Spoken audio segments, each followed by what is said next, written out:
polygamie, islam, et vous avez le cocktail explosif. Familial que Nicolas Sarkozy veut limiter. Non, il fait rien, il ne limite rien. C'est ça, polygamie, islam, et vous avez le cocktail explosif. Familial que Nicolas Sarkozy veut limiter. Non, il fait rien, il ne limite rien. Stéphane est avec nous, il est policier dans les Bouches-du-Rhône. Bonjour Stéphane. Bonjour. Merci d'être avec nous. Vous nous confirmez qu'il y a des endroits où la police ne va pas, Stéphane? Oui, c'est évident. Ouais. C'est pas une évidence, ça ne peut pas être une évidence, mais tous les fonctionnaires de police le savent pertinemment. Mais parce que je ne vois pas pourquoi on ne le dit pas, alors que c'est une réalité. Moi, je comprends pas ça. Oui, c'est dans tous les médias, tout le monde dit tout va bien, etc. Oui. Mais en fait, la réalité du terrain, elle est tout autre. Oui. Elle est tout autre. Concernant les rodéos, c'est la même chose, Jean-Jacques. Oui. Concernant les rodéos, on a pour instruction, et les instructions sont claires, on a pour instruction de ne pas poursuivre. Il faut dire les choses clairement, c'est une instruction ministérielle qui dit clairement de ne pas prendre en charge, on n'appelle pas ça des poursuites dans la police, c'est des prises en charge. Donc c'est de ne pas prendre en charge les véhicules, de respecter le code de la route, même avec notre gyrophare note 2. Alors les quartiers dans lesquels vous n'allez pas, pourquoi? Ça, de toute façon, à Marseille, je pense que le sport national, c'est jeter des pierres sur les véhicules de police. Donc, à partir du moment où on rentre dans une cité, il y en a quelques-unes sur Marseille qui sont très entre guillemets un peu chaudes. Et ben, à partir du moment où on rentre dans cette cité, on se fait caillasser. Pour un simple différend familial dans une cité, où la police est appelée, un différend familial, de couple, entre couples ou peu importe, où la police est amenée à intervenir, selon le lieu, on monopolise 1, 2, 3, voire 4 voitures de police pour une fois qu'on rentre, qu'on se pointe à l'entrée de la cité, et ben c'est des pierres, et compagnie, quoi. J'ai eu plusieurs témoignages de policiers, j'ai eu plusieurs témoignages de citoyens qui nous disent que les policiers, lorsqu'il y a des rodéos dans les quartiers, eh bien les policiers ont reçu l'ordre de ne pas engager de course-poursuite. Les policiers ont reçu l'ordre de ne pas engager de poursuite. Alors, il est vrai que je ne veux pas de bavure. Je donne des ordres pour que l'on ne mette pas en jeu la vie des personnes. Les policiers ne poursuivent pas. Ce n'est pas ça. Les policiers poursuivent, c'est-à-dire ils ne courent pas derrière. Parce que là, il y a effectivement un risque d'accident. Bonjour. Vous êtes lillois aussi, Daniel? Tout à fait, de Lille aussi, et donc responsable syndical de la police. Daniel.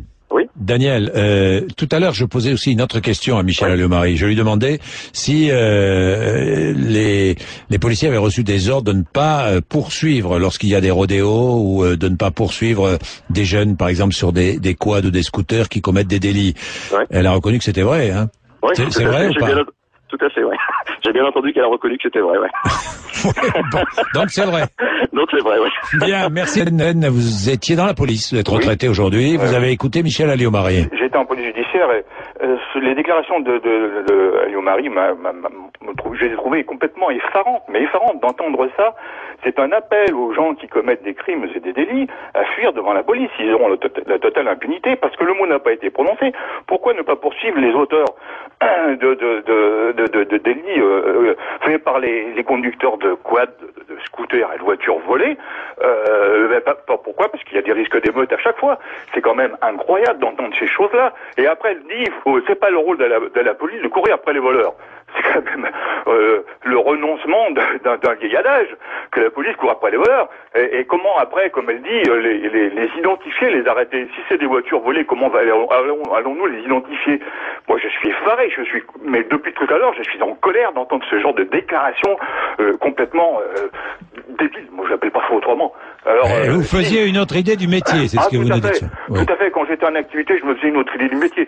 Si maintenant, c'est regarder, constater les délits qui se passent devant nos yeux, et puis essayer après de consulter des fichiers pour trouver la personne qui a volé la voiture, vous pensez bien qu'elle n'a pas donné sur sa carte de visite quand elle vole la voiture. EDF, GDF, hein, Daniel. EDF, GDF, je suis donc agent. Oui. Avec de la streinte, mais quand vous pensez que dans la banlieue de Grenoble, dans la banlieue grenobloise, on se retrouve, et si on prend encore les journaux de cette semaine, il y a eu des voitures brûlées, ça continue, il y a des policiers qui ont été agressés hier, c'était sur le journal du Dauphiné, d'ailleurs l'article. Daniel, la semaine dernière vous étiez avec nous, vous nous disiez qu'il y avait des voitures brûlées à peu près toute la semaine dernière, ça continue le week-end ou quoi?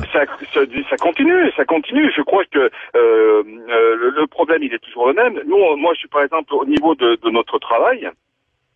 J'ai une hiérarchie avec des chefs de service qui font le maximum pour nous aider quand on pense qu'on est obligé de travailler que le matin dans ces quartiers parce que l'après-midi on peut plus y aller, on peut plus y aller le soir, ou alors on se fait accompagner, on se fait même garder des véhicules. Et quand vous pensez qu'on a des gens comme nos hiérarchies, leur tire mon chapeau parce qu'ils font le nécessaire pour pouvoir qu'on puisse travailler dans de bonnes conditions.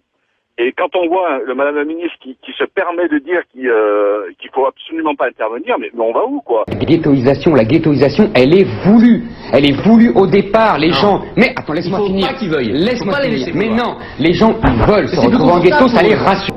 Et le ghetto, en plus, ça permet aux structures mafieuses d'organiser et de régler la vie dans ces quartiers. Donc le ghetto, il est voulu.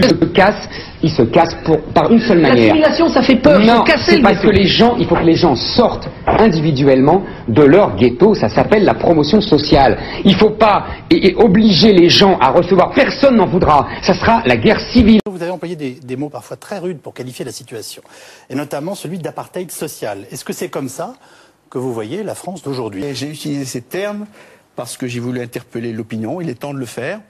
Des événements récents le démontrent. Je pense qu'il y a une évolution en France qui est une évolution extrêmement dangereuse, qui à mon avis est parfaitement inacceptable.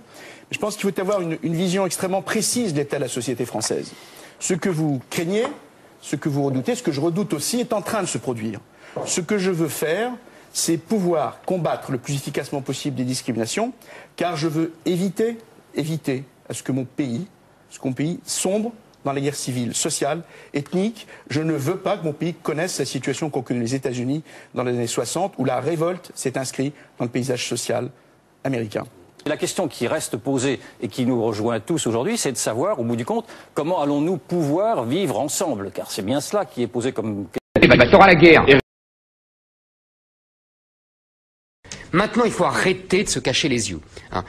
Il y a une question de l'immigration dans ce pays, une question tout simplement qu'elle est en train de changer la population de ce pays.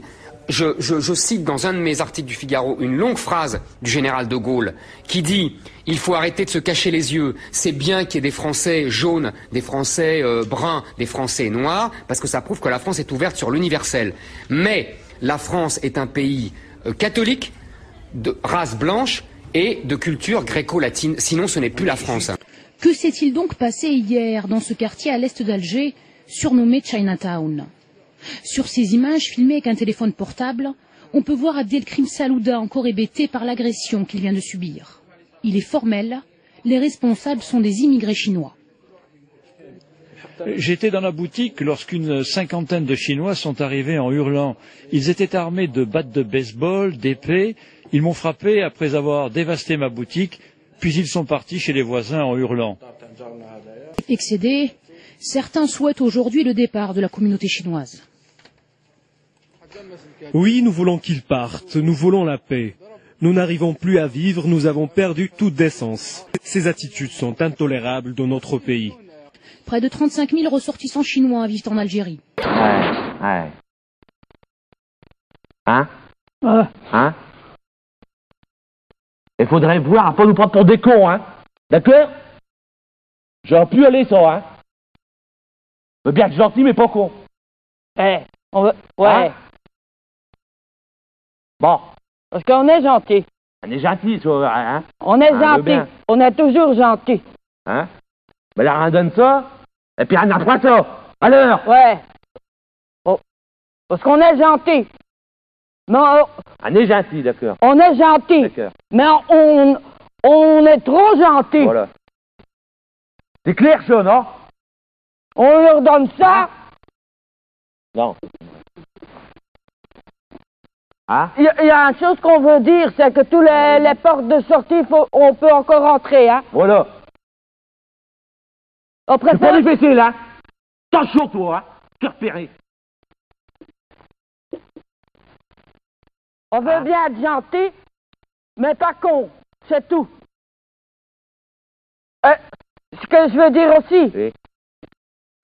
Il faut pas non plus prendre... les gens pour des cons. Voilà. Bon. On va voir les poires, le panier, la ficelle qui va avec, hein. Voilà. Ça arrive. Bon. Alors. Pichez tout. On est ce qu'on est. Voilà. Mais on est gentil, mais faut pas exagérer non plus. Voilà. Elle n'aime pas être dans le brin. On n'aime pas être dans le brin.